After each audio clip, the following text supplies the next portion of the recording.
Et on va faire un petit jeu qu'on fait en grand groupe, donc en collectif, qui s'appelle l'arbre dans le vent. Donc là, je vous conseille de vous décaler. Je vous montrerai après la rubrique sur le PowerPoint. Mettez-vous en quinconce parce qu'on va bouger les bras. Donc faites comme ça, et il faudrait que vous touchiez personne. Voilà, donc aux petits, on leur dit ça, on leur dit la chose suivante. On est dans une forêt avec plein d'arbres, mais c'est des arbres qui ne peuvent pas se déraciner malgré le fait qu'il va commencer à y avoir un petit peu de vent. Donc là, vous mettez bien sûr le vent. On imagine, alors eux ont tellement de facilité à sentir un arbre, donc on est un arbre. Alors après, on se dit, les arbres, ça parle pas, les arbres. Par contre, comme il y a du vent dans les feuilles, ce qu'ils aiment bien faire, et dans toute expiration, on va se détendre, c'est expirer, faire un peu de souffle du vent. Donc, moi, j'ai une micro-casque, je ne vais pas trop le faire, mais n'hésitez pas. Dès que vous expirez, vous êtes dans la détente. Donc, on souffle tout doucement. Il y a un petit peu de vent. Cette posture, je vous le dis pour vous, voilà, c'est que on masse les glandes. On masse la thyroïde qui se trouve au niveau du cou. On masse les surrénales qui se trouvent dans le bas du dos. Donc, c'est une posture qui équilibre notre système glandulaire et tout le système nerveux central. En plus de fortifier la colonne. Vous devez sentir votre colonne. Si vous sentez que vous avez un peu mal au dos, ou si vous sentez qu'il y a des enfants qui sont un peu raides, vous leur faites légèrement déverrouiller les genoux, comme on fait en tai chi chuan par exemple.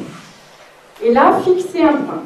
Pour éviter d'avoir la tête qui tourne, comme font les danseurs derviches par exemple, c'est qu'ils fixent un point à droite et un point à gauche. Comme ça, vous pourrez même rester des heures sans du tout avoir la tête qui tourne. Fixez votre point. Dès lors qu'on fixe son attention sur un point précis, on évite de partir dans le bavardage mental. Et c'est juste d'observer. Quand vous avez un regard flou, vous partez dans votre pensée. Quand vous avez un regard fixe, vous êtes bien plus dans la présence. Et c'est juste de sentir ça. Puis alors évidemment, avec les petits, ils adorent. Il y a de plus en plus de vent. Donc là, il se met beaucoup de vent. Donc on masse en même temps les épaules, on masse la taille. Donc ça draine le corps. Alors il y en a toujours un. Lucas, non, je dis, il y a de moins en moins de vent. Et de moins en moins de vent. Il y en a toujours un, évidemment, qui continue à avoir plein de vent. L'intérêt de cette posture, c'est que, effectivement, ça va supprimer le trop-plein d'air. Vous verrez, à force d'expérience, que les enfants sont très agités les jours de vent. Donc, c'est une posture qui pourrait être intéressante à faire les jours où il y a beaucoup de vent. Comme ça, ils évacuent. Et puis, de plus en plus, on ralentit, jusqu'à ne plus avoir de vent du tout. Et là, on a une forêt calme. Et là, ce qui est très intéressant, si vous étiez à ma place, vous verriez, c'est que après ce petit exercice, tout le monde est droit, sans être raide, et en plus, ça fait travailler toutes les tensions nerveuses et les petites tensions qu'on a au niveau de la colonne. C'est un petit exercice qui répare la colonne, tout simplement.